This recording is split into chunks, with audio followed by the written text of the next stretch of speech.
بسم اللہ الرحمن الرحیم۔ السلام علیکم ناظرین، آپ یوٹیوب اور فیس بک چینل دیکھ رہے ہیں، میں رانا عزیر ہوں۔ ناظرین، جنرل فیض حمید کے ملٹری ٹرائل کے بعد جب چارج شیٹ کا اعلان آئی ایس پی آر کی جانب سے کیا گیا تو اس وقت یہ باتیں صحافیوں کی جانب سے کی جا رہی تھیں کہ اب عمران خان کو بھی فوجی عدالتوں کے اندر لے جایا جائے گا، فیض حمید کے ذریعے لے جایا جائے گا، یہ سارا معاملہ ہو چکا ہے، ثبوت مل چکے ہیں، یہ ہو گیا ہے، وہ ہو گیا ہے۔ اب باقاعدہ طور پر کچھ ہمارے طاقتور حلقوں کے لوگ صحافیوں کو فون کال کر کے یہ بتا رہے ہیں کہ جناب عمران خان کا نام نہ لیں، ہم ان کو فوجی عدالتوں میں لے جانا نہیں چاہتے، آپ کوئی اور بات کر لیں، آپ یہ بات نہ کریں، آپ ہمارا نام کیوں لے رہے ہیں؟ اب سختیاں بڑھنا شروع ہو گئی ہیں جناب۔ یہ حکومت کے لیے بہت بری خبر ہے کہ حکومت چاہ رہی تھی کہ عمران خان کا ملٹری ٹرائل ہو، لیکن ادھر سے اعلان ہو گیا ہے کہ عمران خان کا ملٹری ٹرائل نہیں ہوگا کیونکہ انٹرنیشنل طور پر دباؤ بہت بڑھ چکا ہے۔ لیکن خبر کیا ہے؟ خبر یہ ہے کہ جناب جنرل فیض حمید کے بعد ایک بڑے ہی طاقتور ترین افسر انہوں نے کہا ہے کہ جناب یہ اگلی باری میری ہے، اور انہوں نے اس وقت خطرے کی گھنٹیاں بجا کر رکھتی ہیں۔ وہ کون سے افسر ہیں، کیا معاملہ ہے، ان کے ساتھ کیا کچھ ہونے جا رہا ہے، اور ان کو کیسے فیض حمید کے ساتھ رگڑنے کی کوششیں کی جا رہی ہیں، تمام تر تفصیلات جو ہے وہ میں نے آپ کے سامنے آج کے اس ویلاگ کے اندر جو ہے وہ رکھنی ہے۔ اور پھر دوسری جانب حکومت نے بھی عمران خان سے ہاٹ لائن کے اوپر رابطے کرنا شروع کر دیے ہیں۔ یہ کیا کہانی ہے کہ رچرڈ گرنیل کی ٹویٹ کے فوری بعد اسلام آباد والوں کے گلے خشک ہو چکے ہیں، ان کے پسینے چھوٹ رہے ہیں، وہ فرسٹریشن کا شکار ہیں، وہ پریشانی کے اندر مبتلا ہیں، ان کو بخار ہو گیا ہے۔ اس حوالے سے کچھ امپورٹنٹ ڈیٹیلز ہیں کہ جناب امریکہ سے کس لیول پر دباؤ آ گیا ہے کہ اب یہ حکومت والے پاؤں پڑ چکے ہیں اور ہنگامی اجلاس شروع ہو چکے ہیں۔ پاکستان تحریک انصاف والے جشن کی تیاریاں کس طرح سے منا رہے ہیں، یہ بھی میں نے آپ کے سامنے کچھ امپورٹنٹ ڈیٹیلز رکھنی ہے۔ لیکن آگے بڑھنے سے پہلے آپ سب سے درخواست کے چینل کو ضرور سبسکرائب کر لیں، بیل آئیکن کو دبا دیں، آنے والی تمام تر اپڈیٹس آپ کی خدمت میں بر وقت پیش ہوتی رہیں۔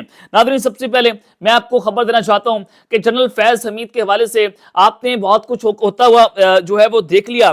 آپ نے جناب یہ بھی دیکھا کہ جنرل فیض حمید کی چارج شیٹ کے اوپر کہا گیا کہ ان پر فرد جرم عائد ہو گئی ہے، اب کارروائی مزید آگے بڑھے گی، اب ان کو سزائے موت ہو جائے گی، ان کے اوپر آفیسر سیکرٹ ایکٹ بھی لگ گیا، ان کے اوپر آرمی ایکٹ بھی لگ گیا، اور اب عمران خان کو بھی فوجی عدالتوں کے اندر لے جایا جائے گا۔ لیکن پھر صورتحال یکسر طور پر تبدیل ہوگی۔ رچرڈ گرنیل کے آنے کے بعد آپ نے جناب دیکھا کہ رچرڈ گرنیل نے ٹویٹس کی، انہوں نے کہا کہ ریلیز عمران خان سانحہ 26 نومبر کے اوپر آپ نے صورتحال کو یکسر طور پر تبدیل ہوتے ہوئے دیکھا۔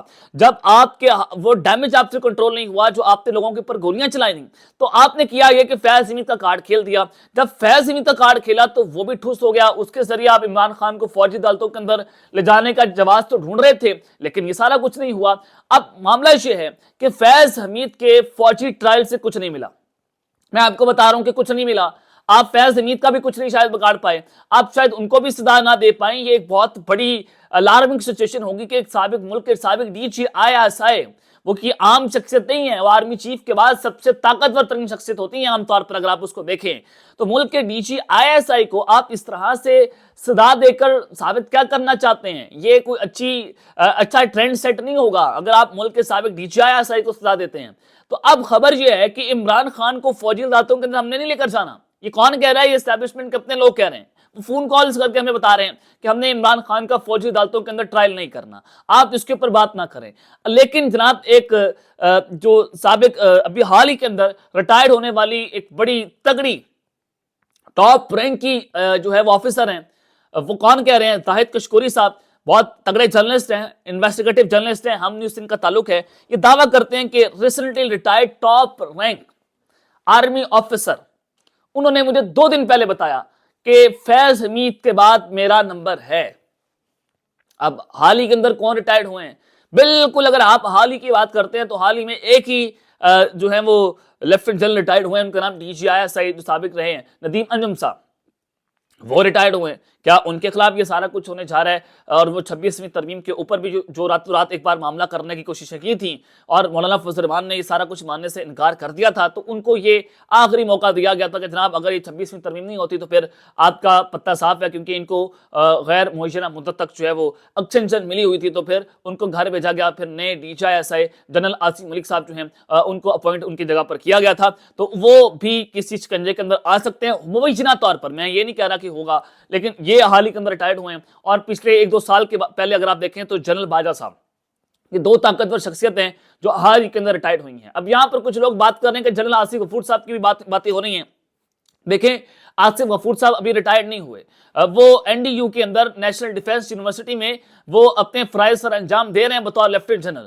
پہلے وہ جو ہے وہ کور کمانڈر کوئٹہ تھے، اور پھر اب ان کو این ڈی یو کے اندر جو ہے وہ بھیج دیا گیا۔ تو میں آپ کو جو خبر دینا چاہتا ہوں، جناب جو فوجی افسر ہیں انہوں نے ایک تو خطرے کی گھنٹیاں تو بجا دی ہیں، لیکن عمران خان اور حکومت کے ہاٹ لائن رابطے کی بھی خبریں جناب سامنے آ رہی ہیں۔ دیکھیں، آپ عمران خان کو جیل میں رکھ کر کچھ نہیں کر سکے، آپ نے سوائے جیل میں رکھ کر کیا کیا؟ عمران خان کی مقبولیت میں آپ نے مزید اضافہ کر دیا۔ اس نے بہت بہادری کے ساتھ جیل کاٹی، اس نے بہت گریسفلی جیل کاٹی، اس نے پاکستان کی تاریخ وہ رقم کر دی جو آج سے پہلے کوئی بھی سیاستدان وہ تاریخ رقم نہیں کر پایا۔ اس نے اپنے آپ کو جھکایا نہیں، یہ بہت بڑی بات ہے کہ کوئی بھی سیاستدان، کسی مائی کے لال نے اتنا بڑا سیاستدان پیدا نہیں کیا۔ میں آپ کو بڑے باوسوخ ہو کر یہ بتا رہا ہوں کہ پاکستان کی تاریخ آپ اٹھا کر دیکھ لیں کہ کوئی بھی سیاستدان جو ہے وہ ڈیل کیے بغیر جیل سے باہر نہیں نکلا، وہ سیدھا ملک سے باہر جاتا تھا۔ ایک واحد Imran Khan out of syllabus آ گیا ہے جو کہتا ہے میں ڈیل نہیں کروں گا، میں باہر آؤں گا۔ آپ مجھے 500 سال جیل میں رکھنا چاہتے تو رکھ لیں، آپ مجھے سزائے موت دینا چاہتے ہیں سزائے موت دے دیں، آپ مجھے پھانسی کے پھندے پر لٹکانا چاہتے ہیں پھانسی کے پھندے پر لٹکا دیں۔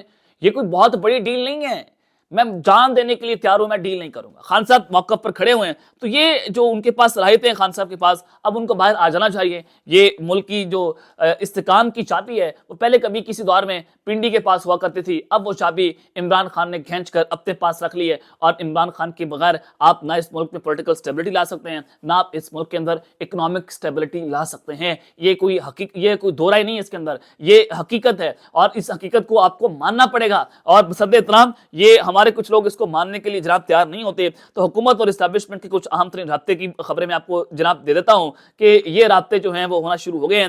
ایک تو اسپیکر قومی اسمبلی اعجاز صادق صاحب نے کہا ہے کہ حکومت اور اپوزیشن کے درمیان مذاکرات میں اپنا کردار ادا کرنے کے لیے تیار ہوں، اور میں اس کے لیے تیار ہوں کہ دونوں اسٹیک ہولڈرز جو ہیں مل بیٹھ کر بات کریں۔ اب حکومت اچانک سے پاؤں پڑنا شروع ہو گئی ہے، حکومت اچانک سے جناب عمران خان صاحب کے ساتھ ڈائریکٹ رابطے کرنے کی کوششیں کر رہی ہے۔ دیکھیں، رچرڈ گرنیل کی ٹویٹ کے بعد حکومت سروائیو نہیں کر پا رہی، جو جیو نیوز کے بعد رچرڈ گرنیل نے کر دی ہے وہ بھی بہت کم ہے، ابھی تو اس نے آنا ہے، ابھی تو اس کی تعیناتی ہوئی ہے، ابھی تو اس نے اپنے عہدے کا چارج سنبھالنا ہے۔ جب چارج سنبھالے گا تو پھر کیا ان کی صورتحال ہوگی؟ تو اسلام آباد والوں کے جو ہے وہ گلے خشک ہیں، اور رچرڈ گرنیل کے بعد یہ جواز پیدا کر رہے ہیں۔ دیکھیں، عمران خان تو ہمارے مذاکرات کے ذریعے جو ہے وہ رہا ہوا ہے، عمران خان تو ڈیل کر کے رہا ہوا ہے۔ یہ جو ڈیل والا لفظ ہے یہ لوگ عمران خان کے ساتھ جوڑنے کی کوشش کر رہے ہیں، حالانکہ دباؤ اتنا بڑھ گیا امریکہ سے کہ آپ عمران خان کو جیل کے اندر نہیں رکھ سکتے، اور اسی وجہ سے آپ فون کال کر کے بتا رہے ہیں کہ عمران خان کا فوجی عدالت کے اندر کوئی ٹرائل نہیں ہوگا۔ اب آپ یہاں سے اندازہ لگا سکتے ہیں کہ رچرڈ گرنیل کی ٹویٹ کے بعد حکومت کس طرح سے مذاکرات کے لیے بھیک مانگ رہی ہے، کیونکہ ان کو نظر آ گیا ہے کہ اب ہمیں عمران خان کو رہا جناب کرنا پڑے گا۔ اب دوسری جانب رانا ثناء اللہ کہہ رہے ہیں کہ اسٹیبلشمنٹ کو آن بورڈ لینا پڑے گا مذاکرات کے اندر، اسٹیبلشمنٹ کی منظوری کے بعد آپ مذاکرات نہیں کر سکتے۔ اب آپ یہاں سے اندازہ لگا سکتے ہیں کہ اس حکومت کے پاس تو مینڈیٹ نہیں ہے مذاکرات کرنے کا۔ عمران خان صاحب جو بات کرتے ہیں وہ درست بات کرتے ہیں، جس پر نون لیگ والوں کو بڑی تکلیف ہوتی ہے۔ خان صاحب کہتے ہیں کہ اس حکومت کے پاس تو مینڈیٹ نہیں ہے، میں کیسے ان کے ساتھ بات کر لوں؟ تو خان صاحب تو بالکل درست بات کر رہے ہیں۔ رانا ثناء اللہ نے اس کی انڈورسمنٹ کر دی، وہ کہتے ہیں کہ اسٹیبلشمنٹ کو آن بورڈ لینا پڑے گا، اسٹیبلشمنٹ کی منظوری کے بغیر ہم مذاکرات نہیں کرنا چاہتے۔ اب یہاں سے آپ چیزوں کی جو ہے وہ اندازہ جناب لگا سکتے ہیں کہ حکومت کس قدر جو ہے وہ ڈھیلی پڑی ہوئی ہے۔ خواجہ آصف کا بیان بھی میں آپ کے سامنے رکھ دیتا ہوں۔ خواجہ آصف نے کہا کہ حقیقت ہے کہ امریکی رضامندی کے بغیر کوئی ادارہ ہماری مدد کرنے کو تیار نہیں ہے۔ اب آپ یہاں سے اندازہ لگا سکتے ہیں کہ ورلڈ بینک جو ہے اس نے آپ کو $500 ملین کا جو قرض ہے وہ دینے سے انکار کر دیا۔ اگر ایک فون کال خدا نہ خواستہ امریکہ کی IMF کو چلی جائے، آپ کی قسطیں جو ہیں بند ہو جائیں گی، آپ کا ملک ڈیفالٹ کے کنارے پر آ جائے گا، آپ کے ملک کو قرض دینے کے لیے کوئی تیار نہیں ہے۔ سعودی عرب جو ہے وہ اگر سعودی عرب جیسا ملک آپ کے ملک میں رجیم چینج کر دیتا ہے، آپ وہاں سے اندازہ کریں کہ ہماری صورتحال کتنی خراب ہے۔ تو خواجہ آصف کہتے ہیں کہ امریکہ جب عمران خان کی رہائی کا مطالبہ کرے گا تب دیکھی جائے گی۔ اب یہاں سے بھی آپ اندازہ کریں کہ جناب خواجہ آصف ملک کے وزیر دفاع وہ ایسی سٹیٹمنٹ دے رہے ہیں، تو آپ یہاں سے چیزوں کو پرکھ سکتے ہیں، اب یہاں سے ریڈ کر سکتے ہیں۔ لاؤڈ اینڈ کلیئر میسج ہے کہ جناب رچرڈ گرنیل کی ٹویٹ کے بعد حکومت کو پیغام مل چکا ہے کہ عمران خان کو فی الفور رہا کیا جائے، فری عمران خان، ریلیز عمران خان۔ اور اسپیشل مشن پر آنے والے رچرڈ گرنیل، آپ ان کو انکار کر پائیں گے؟ اگر آپ انکار کر پائیں گے تو آپ کی امریکی امدادیں بند ہو جائیں گی، آپ کا جو پروڈکٹ ہے جو ہمارا امریکہ تک جاتا ہے، ہماری امپورٹ ایکسپورٹ، دنیا کی سب سے زیادہ امپورٹ ایکسپورٹ پاکستان امریکہ کے اندر کرتا ہے، تو وہ اگر ہماری خدا نہ خواستہ بند ہو جائے تو پاکستان جو ہے وہ ڈیفالٹ کے کنارے پر پہنچ جائے گا۔ تو اس سے بچنے کے لیے اب ہمیں عمران خان کو رہا کرنا پڑے گا، اور اسی وجہ سے میں آپ کو کہتا ہوں کہ ملک کے استحکام کی چابی اب عمران خان کے پاس جناب آپ پہنچی ہے۔ اب تک کے لیے اتنا ہی، اپنا خیال رکھیے گا، اور اس لیے اپنے لازمی خیال رکھیں۔ اللہ نے کے بعد پاکستان زندہ باد۔